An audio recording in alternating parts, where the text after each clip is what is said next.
Bismillahirrahmanirrahim. Assalamualaikum warahmatullahi wabarakatuh. Bismillahirrahmanirrahim. Bismillahirrahmanirrahim. Huwal hayyul qayyum alladzi an'ama alaina bi ni'matil imani wal islam. Asyhadu an la ilaha illallah al-maliku al-khaliqul alam wa asyhadu anna muhammadan rasulullah sallallahu alaihi wasallam wa ala alihi wa sahbihi wa man tabi'ahum bi ihsan ila yaumiz zihab, amma ba'du. Alhamdulillah, berjumpa kembali dalam kajian atau pengajian kita Kitab Kuning, Kitab Tijaanud Darori, dalam rangka menambah keilmuan kita dan memperkuat kepada kita atau mereka yang sedang belajar akidah Ahlus Sunnah wal Jamaah berdasarkan manhaj Asy'ariyah dan Maturidiyah, di mana dalam menjelaskan akidah ini beliau-beliau para ulama Ahlus Sunnah wal Jamaah membeberkan kepada kita sifat demi sifat, dari sifat wujud, qidam, baqa, mukhalafatul hawadisi, qiyam bin nafsi, wahdaniyat, qudrat, iradat, ilmu, dan insyaallah sekarang kita akan membahas sifat hayat. Wujud artinya Allah ada, qidam artinya Allah tidak berkemulaan, tiada awal baginya. Al-baqa artinya langgeng atau abadi, artinya tidak berkesudahan padanya, tidak ada akhirnya. Lalu kemudian mukhalafatil hawadisi, Allah berbeda dengan segenap makhluknya. Lalu al-qiyamu bin nafsi, Allah tidak butuh terhadap makhluk, tetapi makhluk butuh kepada Allah. Al-wahdaniyatu artinya sifat wahdaniyat ini tunggal Allah, baik sifatnya, baik pekerjaannya maupun zatnya. Lalu kemudian sifat qudrat, kemarin kita sudah bahas tentang kuasanya Allah atas segenap makhluk mewujudkan atau meniadakan. Iradah artinya Allah berkehendak dalam segenap hal kita adalah kehendak Allah. Dalam segenap apa yang kita terima, apa yang kita jalani dan kita alami, nasib dan bagian hidup kita adalah kehendak Allah Azza wa Jalla. Kemudian ilmunya Allah ini meliputi kepada segenap perkara, kepada seluruh urusan, dari mulai makhluk yang terdalam, yang teratas, yang terkanan, terkiri, semua makhluk, daqaiq dan jamaliyahnya Allah paham. Secara daqiqah dan secara jumlahnya Allah paham. A'udzu billahi minasyaitonir rajim. Bismillahirrahmanirrahim.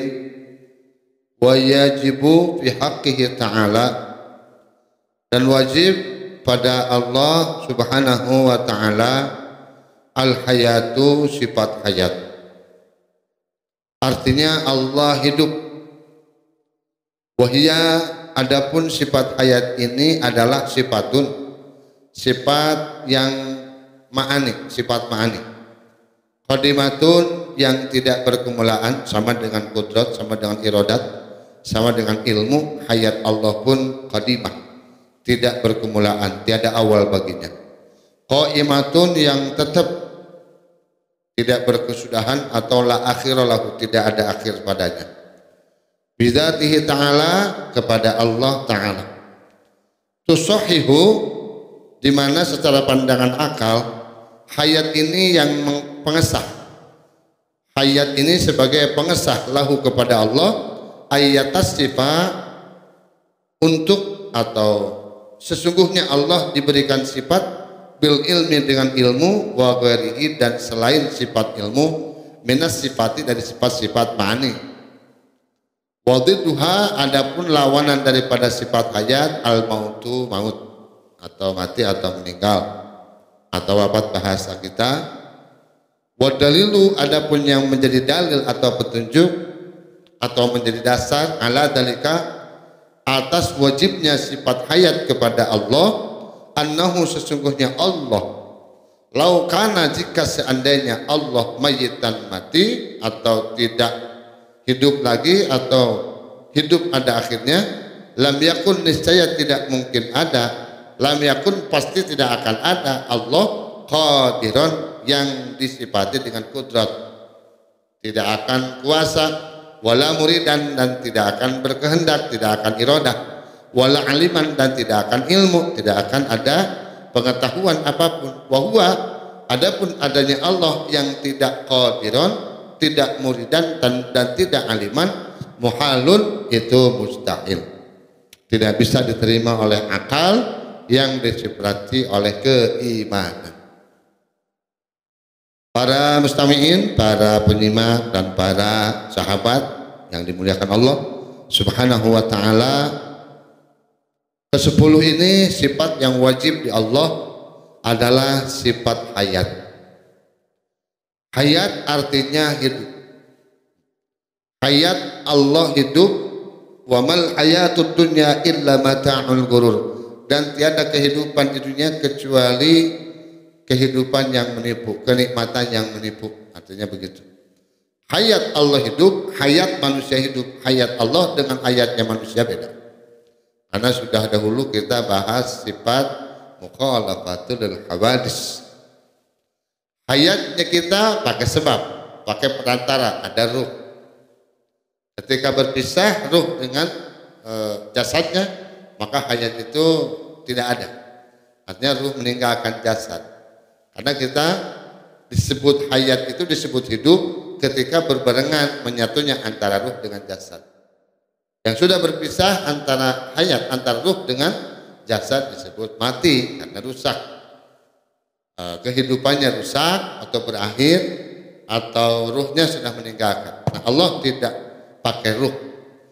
Hidupnya Allah bukan dengan ruh, hidupnya Allah bukan dengan sesuatu yang menjadi penyebab atau perantara kehidupan Allah Subhanahu wa ta'ala. Makanya hidupnya berbeda dengan hidup makhluk. Misalkan kita mendengar Ustaz Maher At-Tuwalibi sekarang sudah wafat dan sudah meninggal, nah jasadnya saja yang pisah dengan ruh.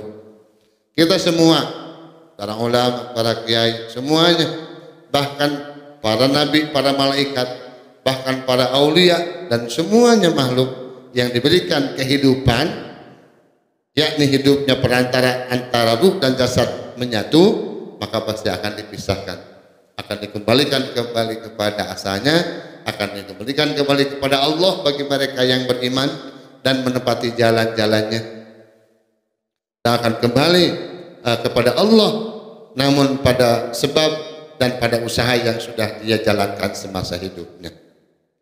Neraka itu milik Allah, surga milik Allah, semuanya kembali kepada Allah.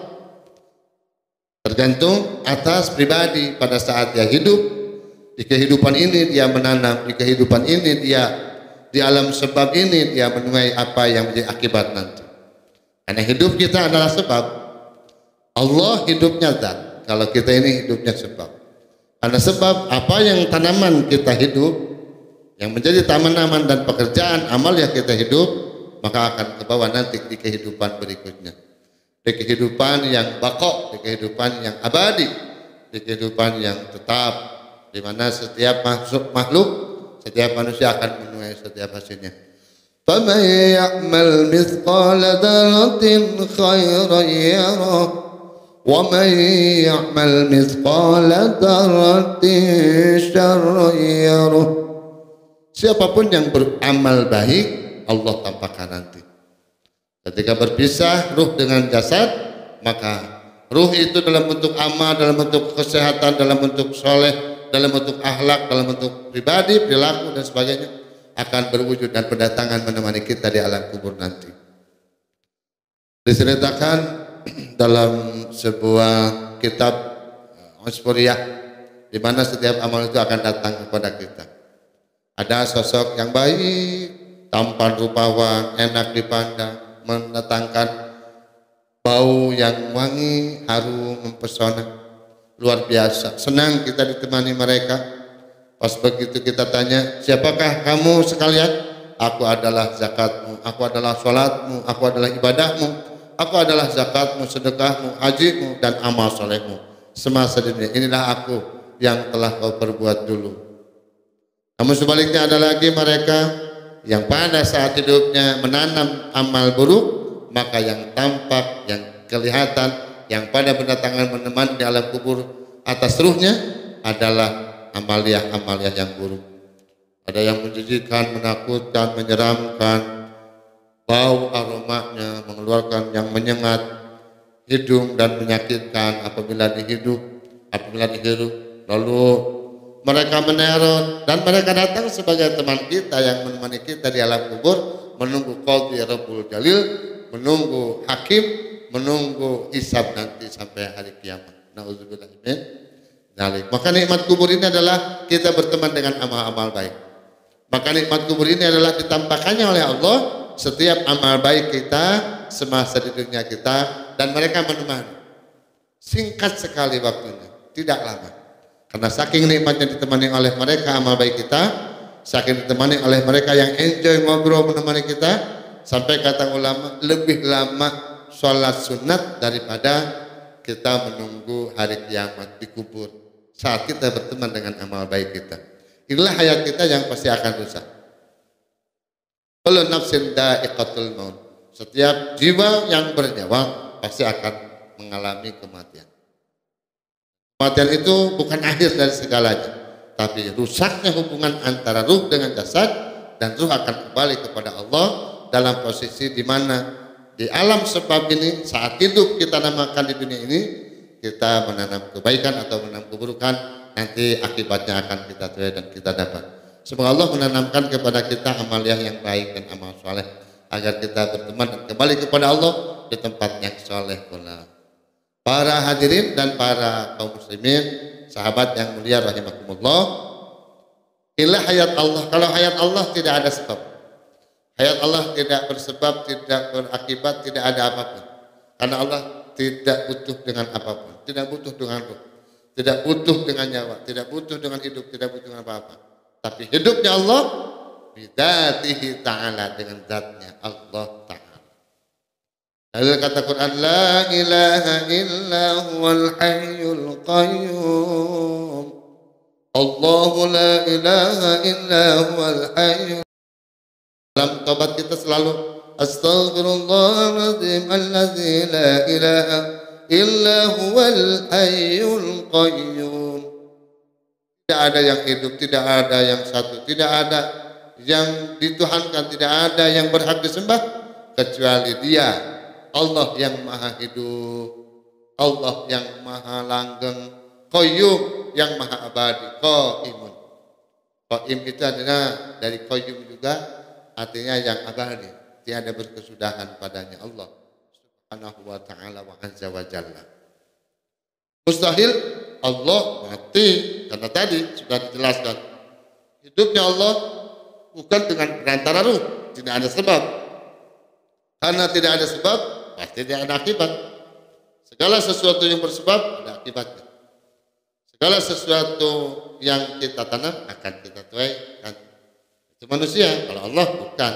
Karena mukhalif, Allah beda dengan seluruh makhluknya. Mungkin saja kehidupan Allah sama aja dengan kita. Apa yang menjadi petunjuk? Dalilnya. Kita wajib mendirikan dalil dengan dalil akli dulu. Wa dalilu ala dalika. Adapun yang menjadi dalil atas wajibnya hayat kepada Allah, kalau seandainya Allah tidak hayat, lau kana mayitan lam yakun qadiran. Kalau Allah tidak hayat atau mati, maka Allah pasti tidak akan kuasa. Nah, akal kita memberi informasi sesuatu yang mati sudah tidak bisa lagi ngapa-ngapain, tidak ada daya. Sesuatu yang mati tidak ada lagi kekuatan untuk berbuat apapun. Wala muridan, dan tidak akan ada kehendak, tidak akan ada niat, tidak akan ada keinginan. Kehendak, niat, keinginan itu tidak ada kalau mati. Kita saja misalkan orang meninggal, mana ada orang yang mati punya keinginan. Ingin sih ingin, tapi kita tidak tahu. Hanya sinyalemen hadis, menyatakan mereka sangat ingin kembali ke dunia, barang setahun saja, atau sebulan saja, atau seminggu saja. Untuk apa? Untuk berbuat amal soleh sebanyak-banyaknya. Karena begitu nampak kebaikan, begitu nampak hasil daripada sebuah pahala nanti di akhirat. Mereka ingin kembali pulang, tapi tidak bisa. Tidak bisa. Tidak bisa kembali lagi. Saya ingin bersedekah ya Allah kalau pulang, tidak bisa. Keinginan itu dalam hadis kita dengar. Tapi yang mati menurut akal tidak ada lagi keinginan, tidak lagi pengetahuan, tidak ada lagi kemampuan. Bagaimana hadis Nabi Muhammad sering kita dengar, idza mata ibnu Adam in qata'a amaluhu. Setiap manusia yang sudah meninggal maka akan terputus seluruh amalnya. Amalnya semuanya. Yang tadinya punya kemampuan hilang, punya keinginan hilang, punya ilmu hilang.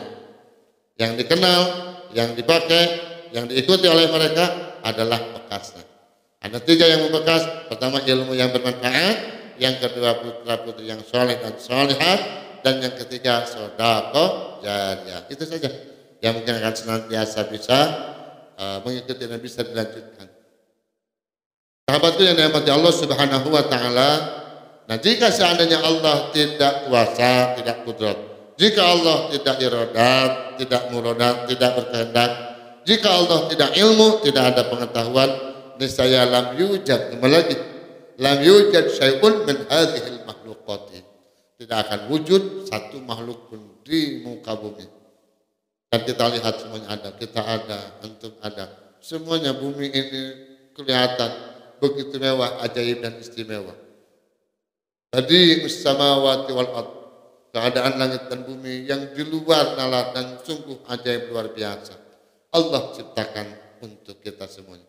Dan ciptaannya semua, makhluk ini semua menunjukkan adanya Allah yang ilmu, menunjukkan adanya Allah yang iradah, menunjukkan adanya Allah yang kudrat, iradat dan ilmu tidak mungkin wujud kalau tidak hayat.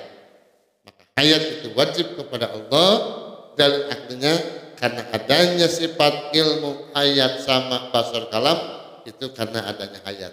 Kalau sudah hidup pasti mendengar, pasti melihat, pasti bisa berbicara. Insya Allah bisa mampu, insya Allah bisa kuasa, dan insya Allah bisa juga berkehendak dan punya kemauan, punya pengetahuan. Tanpa hidup kita tidak bisa apa-apa. Jadi bagi kita sebagai makhluknya, syukuri kenikmatan hidup. Allah Subhanahu wa taala pemilik hidup. Hayyun daimun, hidup selamanya. Hayyun qaimun, hidup untuk seluruh waktu, tiada berkesudahan baginya. Itulah sifat yang kita kaji dan kita pelajari bersama. Semoga dengan ini kita terbuka dan dibukakan makrifat oleh Allah, sehingga kita paham bahwa seluruh yang kita saksikan adalah ayat Allah. Semua yang kita lihat adalah bukti karena ayatnya Allah. Sehingga kita bisa melihat Allah yang ayat dalam segala makhluk yang kita lihat. Dari hadis yang kita pelajari, dari ulama yang kita lihat, dari guru-guru yang selalu kita belajar padanya, kita bisa melihat hayat Allah Subhanahu wa taala. Kita menjadi generasi penghidup agama dan memperkenalkan kepada semua manusia dan memperkenalkan kepada seluruh muslimin khususnya untuk memperkenalkan Allahul Hayyul Qayyum, Allah yang Maha Hidup dan abadi padanya. Semoga Allah berikan kepada kita kehidupan yang berkah, dan di kehidupan kedua nanti kita mendapati kebaikan dari amal-amal kita. Rabbi fanfa'na bi barakatihim wahdinal husna bi hurmatihim wa amitna fi tariqatihim wa mu'afati minal fitani. Allahumma salli ala Muhammad ya Rabbi salli alaihi wa sallim. Allahumma salli ala Muhammad ya Rabbi salli alaihi wa sallim. Allahumma salli wa sallim wa barik alaihi. Sekian. Semoga bermanfaat untuk saya dan untuk semuanya. Hadallahu yakum ajmain. Wallahul muwaffiq ila aqwamit thoriq. Assalamualaikum warahmatullahi wabarakatuh.